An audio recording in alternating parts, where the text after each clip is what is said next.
And then when you look inside Israeli society and you see the numbers of Israelis who are actually supporting what Trump is saying, it's very high. And it's high because they've never had to be held to account for their war crimes and for the Nakba and for any of the things that they've done. But I don't think that it's packaged in this nice bow that the Israelis think it is. If this 15 months has taught us anything, is that Palestinians can disrupt. And they did disrupt and will continue to disrupt. This episode is the second in a three-part series between Al-Shabaka and Mondoweiss. Diana Buttu, Palestinian lawyer and board member of Al-Shabaka, and Yumna Patel, editor-in-chief of Mondoweiss, discuss US President Trump's statements on Gaza during Israeli Prime Minister Netanyahu's trip to the US and his calls for a continuation of the genocide through ethnic cleansing. They also discuss the ceasefire and the challenges facing Palestinians in Gaza today. Make sure to follow and subscribe to both Al-Shabaka and Mondoweiss wherever you listen to your podcast, as well as on social media and YouTube so you don't miss anything. Diana, thanks for being here. Thanks for having me, Yumna. So we're here to talk about the ceasefire in Gaza, what the situation is like on the ground right now, 3 weeks in, and the prospects for reconstruction and rebuilding Gaza, which, as we know, has been decimated after 16 months of genocide. But before we do that, we've got to talk about Trump and Netanyahu. So we are speaking fresh off the heels of this meeting between Trump and Netanyahu at the White House. We'll get more into the specifics of what was said, but I want to start off by asking you, what was going through your mind when you were watching that press conference yesterday, and what were your initial reactions? So being in Palestine, I woke up to the news. I didn't actually watch it live. And I'm kind of glad that I didn't watch it live, because being able to watch it and pause, it gave me a little bit of a perspective of being able to read the room in its entirety. And so there were a few things. The first is that Netanyahu had this grin, like the Cheshire cat grin, where he looks as though he just swallowed a canary and he's gotten everything he wants. And he did. And then on the other hand, Trump was specifically Trump, meaning that he's not very bright, very driven by his own ego, and very driven by his own past experiences. And so getting into the actual specifics of just the optics of it, it looked like Netanyahu was the one who was in charge. And it looked as though Trump was just fudging his way along. And what's also interesting is that if you're watching the whole press conference and everything he said, Trump was reading off of a set of notes. I've never seen him read off of a set of notes. So all these things were the things that were, like, for me, again, because I woke up to it, were very interesting as a perspective. Now, getting into the substance of it is I think the more interesting part of it. And on the substance, there's a lot to say. The first is that, and this might sound odd, but this really was Trump's way of saving Netanyahu. And I say this because Netanyahu is viewed inside Israel as a failed politician. Remember, he was a man he's facing a corruption trial, and he was very unpopular all throughout 2023.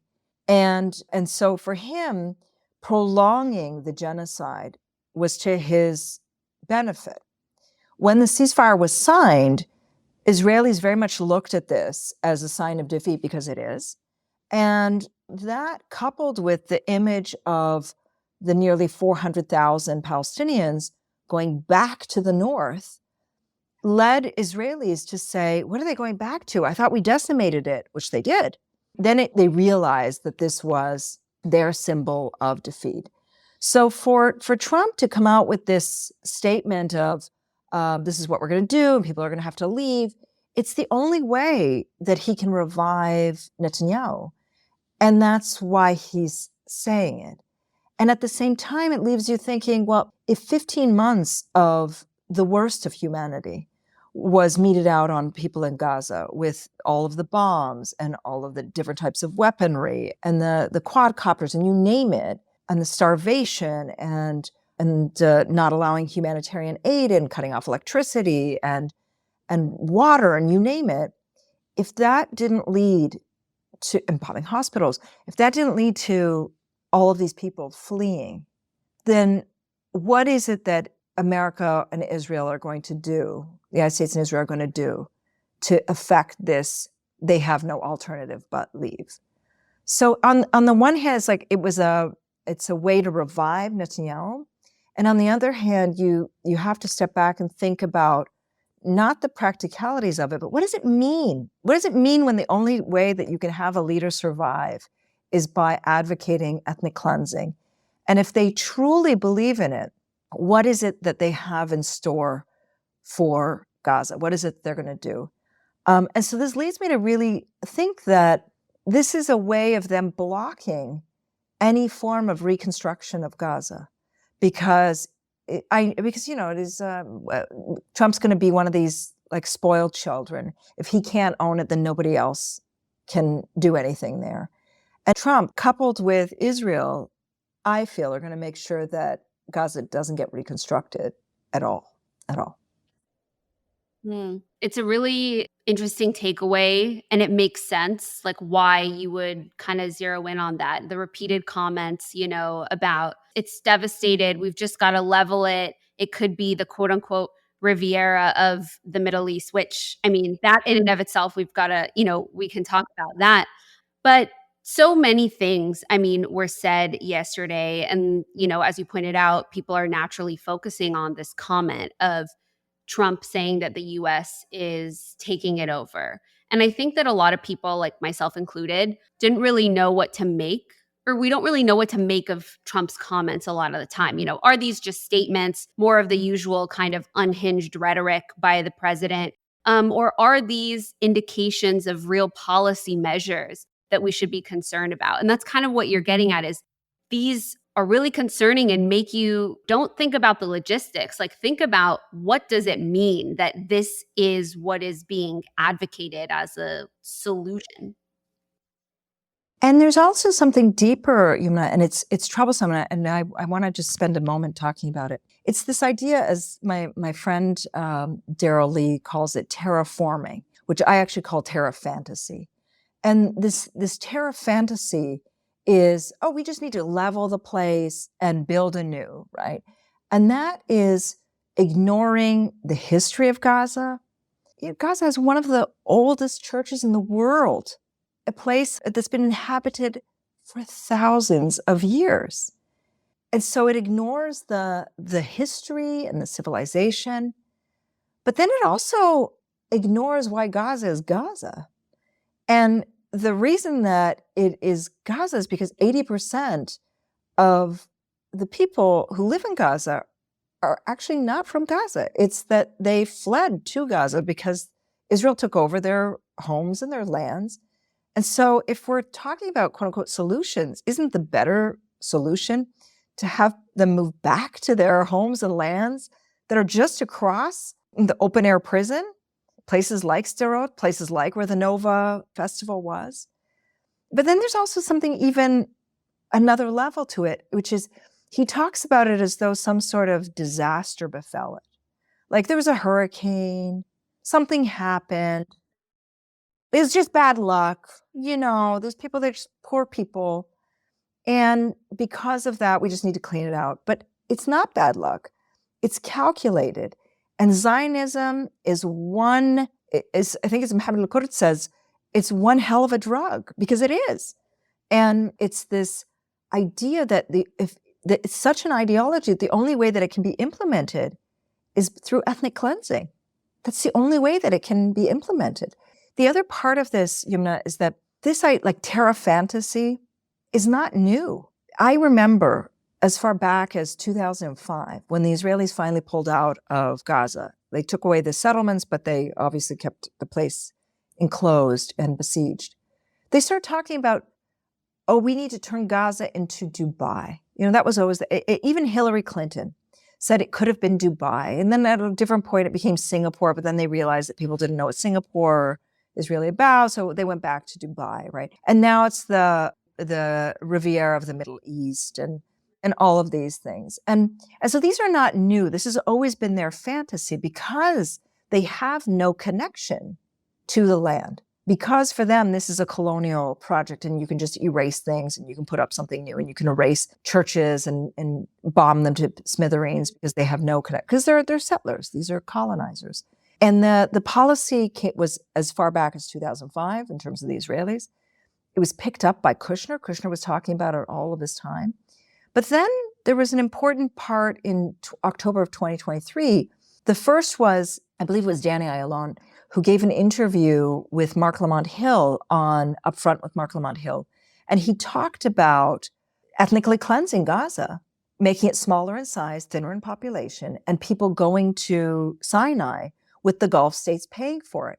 And nobody interrogated him. Nobody that interrogated him or Mark Lamont Hill did, but no other journalist interrogated him or Netanyahu or their policies. And then magically, 2 weeks later, we get this document, this White House document, asking for money. It was the supplemental, asking for money, $9.5 billion, to relocate Palestinians outside of Gaza. So all of this is not new, but it just shows you how this policy has been shaping and developing over time. I'm glad you talked about that, because what has been really striking about, obviously, like you said, this isn't a new policy. This is a policy that Israel has. The policy of ethnic cleansing is what Israel was founded upon, right? But in terms of like the most recent context of what we're talking about, this was the foundations, the groundwork for all of this was laid and started by the Biden administration, right? So it's not a new policy. And the comments from Trump are not new. I mean, since he assumed office, he's been talking about, we've just got to clear the Palestinians out, send them to, some neighboring countries, Jordan, Egypt, they'll do it, whatever it is. And what's been so striking about these comments and the way that it's being received by the media is, rather than, there hasn't really, I think, at least from the mainstream media, been an acknowledgement or an attempt to push back on the reality that this is just blatant ethnic cleansing. Like, that is what is being called for. Instead, we've been seeing, when he makes these comments, people jump into questions around like the logistics. Well, how are you going to do it? How is that actually going to happen? I mean, that just normalizes this premise that it's okay, to even think about this, that, yeah, it's okay to even think about the idea of ethnically cleansing these people. And I think that just like that subtlety is also just really important to kind of understanding the moment that we're in and sort of the willingness of the Western society, the media, everybody outside of Palestine to just accept that Palestinians, we can do with Palestinians what we want to do with them. It's, furthers this idea that they don't really have this claim over their land. That's the irony of all of this, is that, and you see this being now touted even within the gaslighting liberal circles within Israel. Oh, it's so difficult for Palestinians in Gaza. And so, yes, of course they should get a better life.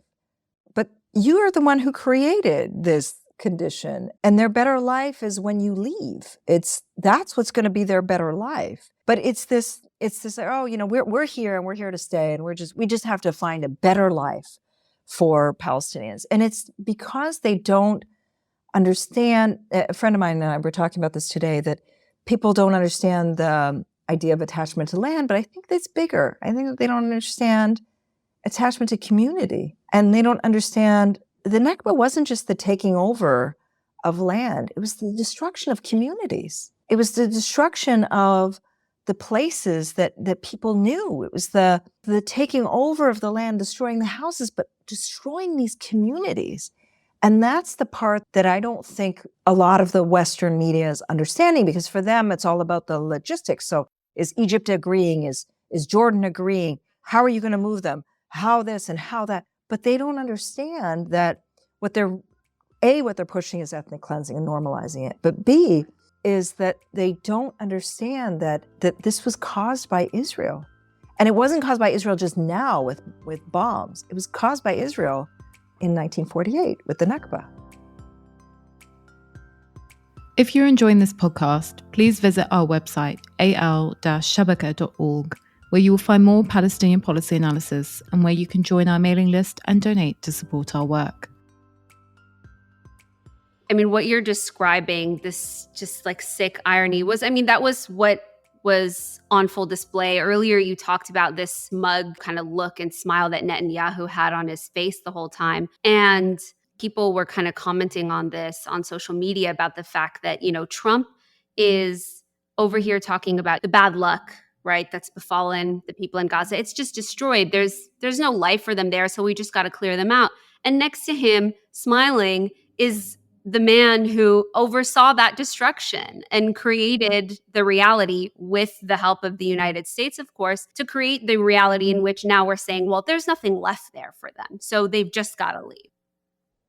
There's something very sick about the smug look of Netanyahu. He's a war criminal who is wanted now by the ICC, and yet he's still able to travel to the United States, which presumably means he'll also be able to travel to other foreign capitals as well. So there's something very sick about this. And I don't know if you saw this, but there were reports today in the Israeli press that Netanyahu brought Trump a gift. And the gift that he brought him was a gold-plated pager. Gold-plated because Trump loves the color gold. And the pager as a symbol of Israel's strength, its prowess, its military capability. And there's a sick component to this.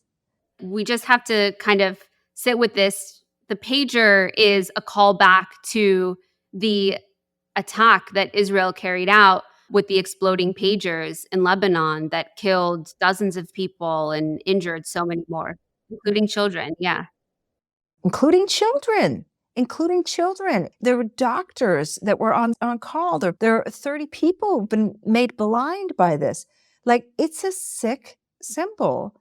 And here he is, this cad, coming in, Netanyahu, and giving him a pager as kind of a symbol of like, here's the gold, because we know you like gold, and the pager, because we like the pager.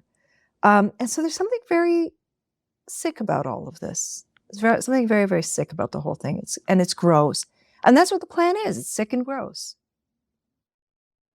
To this point of, clearly Netanyahu is smitten with whatever has been agreed to, whatever has been promised to him, which we got inklings of, right, in these statements yesterday. It still isn't completely clear. But something that isn't getting a lot of coverage that Trump said in the press conference with Netanyahu was actually about the West Bank, and it was about annexation. In response to a reporter's question about potential Israeli annexation of the occupied West Bank, Trump said that he would be making a decision on the issue soon. He said, quote, "People like the idea, but we haven't taken a position on it yet. We'll be making an announcement probably on that very specific topic over the next 4 weeks." I want to ask, what do you make of those comments? Because there was a lot of speculation that West Bank annexation might be offered up as this sort of gift, maybe in exchange for Israel agreeing to continue phase 2 of ceasefire negotiations, although that seems to also be hanging in the balance. So I'm curious what your reaction is to the annexation comments. And do you see these things being, West Bank annexation and Gaza and the ceasefire as being connected? Yes, they're definitely connected. So when the ceasefire agreement was signed, it was clear that yes, this was signed because Trump pushed it, which means that Biden could have pushed it. But it was also clear that it was not without reward for Netanyahu. And that became very apparent the night that Netanyahu appeared on Israeli television and said, "We will be getting some very big assets in exchange." And so what does that mean? West Bank annexation, probably, but I think that's the least of it, by the way. I think, look, I've long advocated and believed that the West Bank has already been annexed. The only thing that remains is just very small things. One is the existence of the Palestinian Authority, and two is that they haven't yet passed the laws fully expelling Palestinians. That's all that really hasn't been done. But everything else, it's already annexed. There isn't a separate law in the West Bank settlements than in Israel. It's one seamless place. You don't see a sign that says "Welcome to occupied territory." Like it's already been annexed.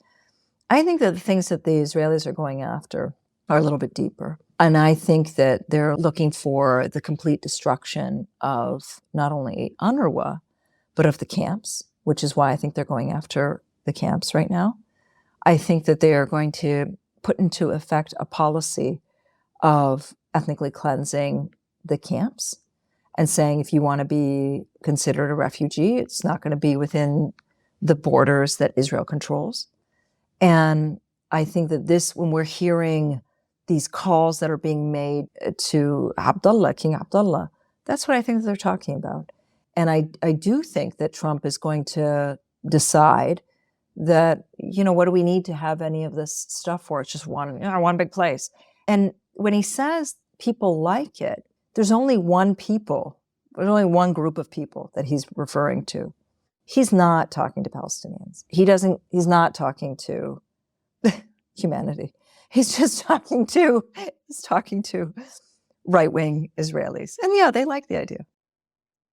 I want to move a bit now to the situation in Gaza currently with the ceasefire. But before we do that, there's one thing I wanted to ask you. In response to this press conference, you posted a thread on X. And in one of the things you wrote, you said, we must think about what Israel and the US will do to carry out their ethnic cleansing program. 15 months of genocide may just be the beginning. That statement is so chilling, especially as with all the hope, that surrounded a ceasefire, that maybe it would mark the ending of something, but not the beginning of something. Can you tell us more what you mean by that statement? So although the bombs have stopped, and I wrote about this, by the way, for Zeteo, but although the bombs have stopped, the genocide is not over, because genocide isn't just about bombs dropping. It's not just about the number of people you kill. It's about whether you've killed off their ability to sustain life, to have life. And with the destruction of the healthcare system, with the destruction of the education system, with the destruction of the water system, all of these things that they've done, I think we are going to see a huge jump in the numbers of people who've been killed. And not only the numbers of people who've been killed, but then the numbers of people who won't be able to have children, the numbers of people who are going to leave because they need to leave in order to be able to get medical treatment or even to have a normal life. And so I think that their plan is the idea of genocide. We were all so focused on ceasefire, because we needed to have the bombs drop. But Israel did so much damage that these numbers you're just going to see it go up. And already just in the past week, we saw that the Ministry of Health came out and said, there's no way we're going to be able to rescue anyone. So the death toll is now 62,000. That's direct deaths. We're not even talking about the indirect deaths from starvation, death from disease, death from inability to get medicines, etc. So my fear is that if we don't go along with their quote unquote plan, then they're not going to allow stuff to get into Gaza. They've already cut off UNRWA. And if they don't allow that lifeline to get in, and they're not going to allow journalists in either, all of this is going to be done in the slow cover of darkness. That's the part that I'm afraid of. And I think that that's very realistic, unfortunately. It's a chilling and devastating picture that you're painting, but it's important, because like you said, so many people, the world was, rightfully and naturally so focused on getting a ceasefire, calling for a ceasefire to happen. Because like you said, the bombs needed to stop, but it does not mean that this is over. And we're seeing that in Gaza. We're certainly seeing it in the West Bank with everything that's been happening there as well. But with that, you kind of bring us to this current moment in Gaza. We're 3 weeks into the ceasefire. A lot has happened, but could you give us kind of a brief recap maybe of what are the most sort of significant things that have happened? And according to the terms that were agreed upon last month, what still needs to happen for phase 2 and phase 3 of this ceasefire? I'll first begin with what needs to happen because it's very important. In the ceasefire agreement, So I have my reservations about a ceasefire agreement. Maybe that's a different conversation. But in the actual agreement itself, it calls for the release of the more than 1,000 Palestinians who are from Gaza, who the Israelis are holding without us knowing even their condition.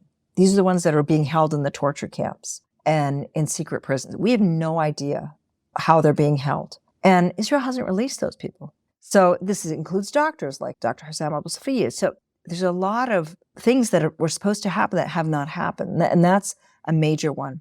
The second is we haven't seen that quote unquote surge of humanitarian aid come in.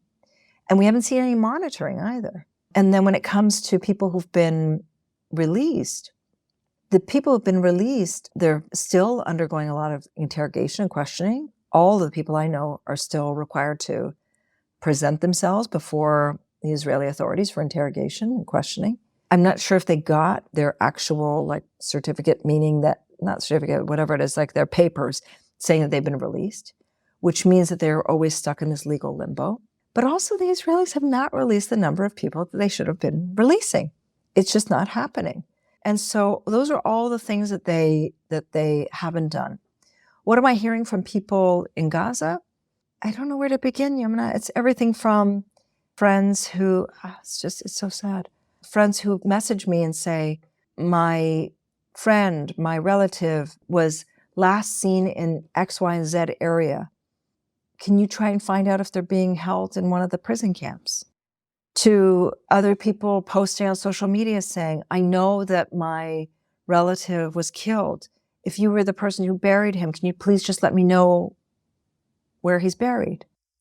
To other people saying, if you've seen such and such a person, we don't know if they're dead or alive. Please let us know. So people are going back to the north and literally going back to just rubble and to toxic. And even Trump acknowledged it. The 30,000 tons of explosives, the unexploded ordnances, they're going back to really apocalyptic conditions. And there's still no vision as to how is it that people are going to survive. And that's the part that's so tragic, is that it's not even tragic, it's immoral, it's illegal, it's unethical, that we still need to negotiate our own existence.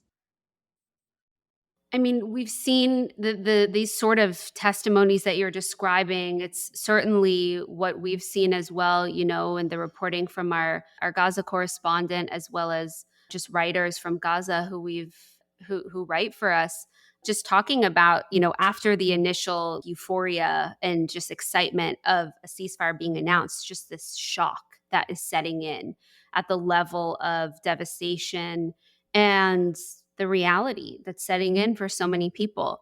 And I want to ask you, I mean, it's hard to pinpoint where to begin when it comes to the most kind of pressing issues facing Palestinians in Gaza right now. Because on one hand, you have the very, on the individual level, people are still trying to find their loved ones that are missing, if they're even alive or not, and bury them.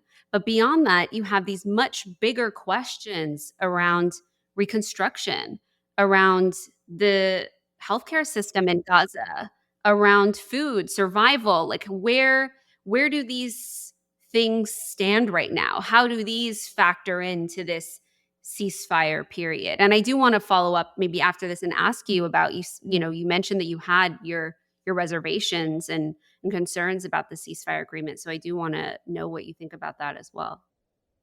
The whole thing is immoral. That's the problem, is that we were forced to be in a place where we're negotiating for our own survival. And if that's not perverse, I don't know what is. And so you're asking, what is the most pressing? All of it is. Every aspect of it, because people need food, they need water, they need shelter. But life isn't just about food, water, and shelter.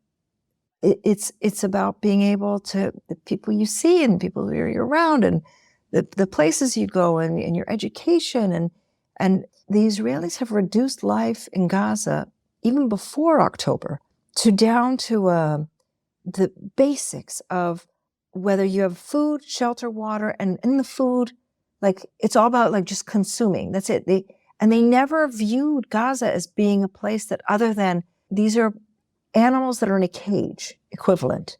And we just need to feed them in order to keep them alive, so that we can say that we kept them alive, and gaslight them as well. The problem is that the world has accepted this. It's so dehumanizing that even the ways in which people are thinking is in this dehumanizing way of just making sure they have enough food, just making sure they have enough water, just making sure they have enough shelter. And all of that is necessary at the same time. But people are not thinking at the beyond, thinking bigger. And the part that really bothers me, Yumna, is why is it that Israel, the state that committed genocide, why do they get to decide anything? And that's the part that's bothering me now, is I'm not sure there's going to be a phase 2. I think we're just going to be at a standstill for a long time.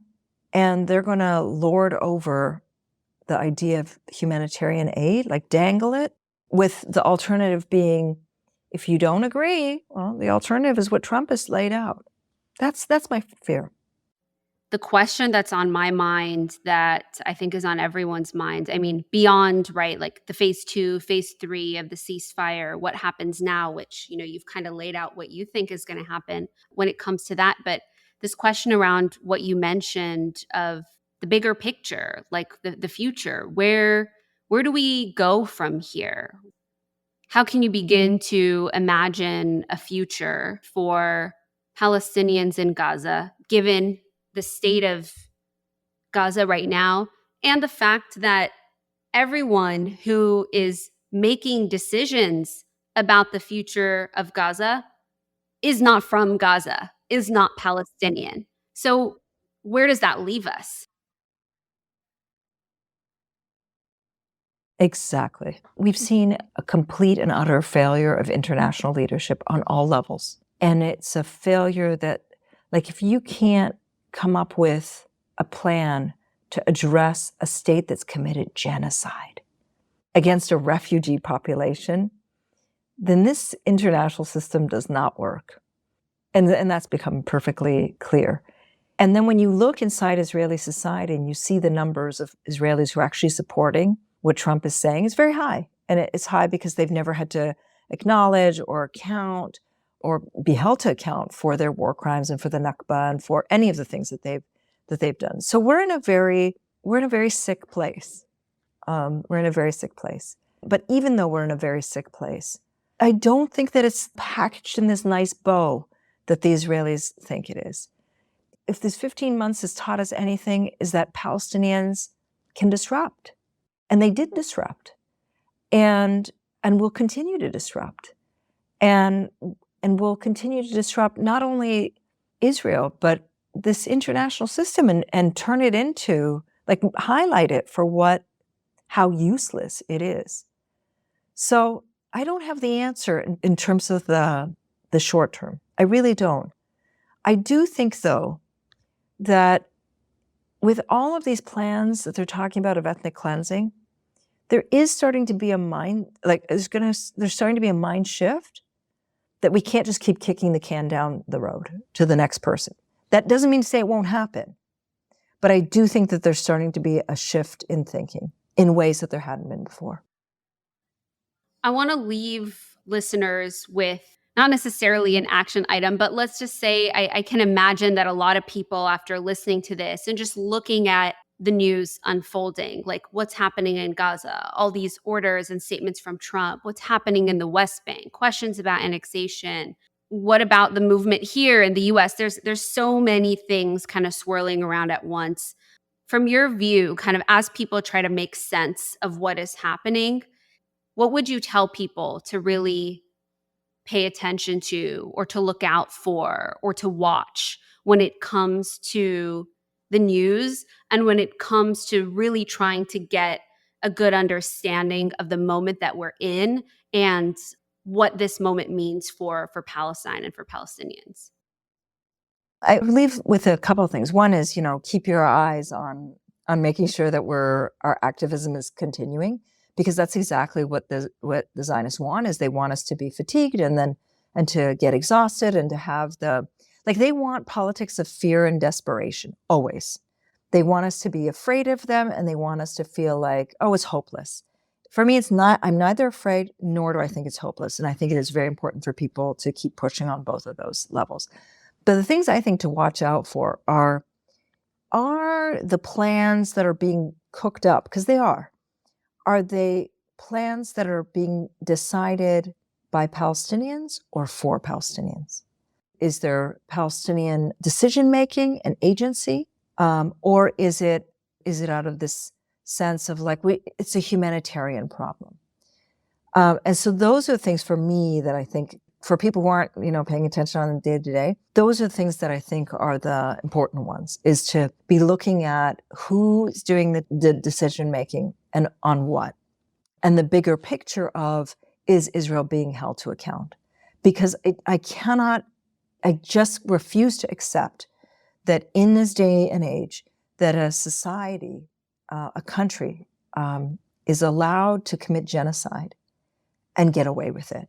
And that a society is allowed to promote genocide and the people in that society are allowed to get away with it. It's mind-boggling. And yet we do see this. I'm sure you saw this the other day. One of the Trump appointees to the Holocaust Memorial Committee, I think it's called, is somebody who wrote an entire op-ed talking about the references that Nazis used when it came to people who were Jewish. No mercy, no innocence to collective guilt. And so we have to be aware of what Zionism is about and what it is that their plans are. And that's why I think looking through and saying, who's doing the plan drawing and for what benefit is the stuff that we have to be paying attention to. Plus, watch out for the number of prisoners, because the Israelis are very quickly rounding people up and throwing them into Israeli jails, into Israeli torture camps. And as you know, vast majority without charge, without trial. Well, Deanna, thank you so much for joining us and for talking about these really important issues. And I just really want to hold up what you said. It's important not to be fearful and hopeless, because that is the goal of everything that's happening. So thank you for that, and thank you for joining us. Thanks again, Yumna. It's my pleasure. Rethinking Palestine is brought to you by Al-Shabaka, the Palestinian Policy Network. Al-Shabaka is the only global independent Palestinian think tank whose mission is to produce critical policy analysis and collectively imagine a new policy-making paradigm for Palestine and Palestinians worldwide. For more information or to donate to support our work, visit al-shabaka.org. And importantly, don't forget to subscribe to Rethinking Palestine wherever you listen to podcasts.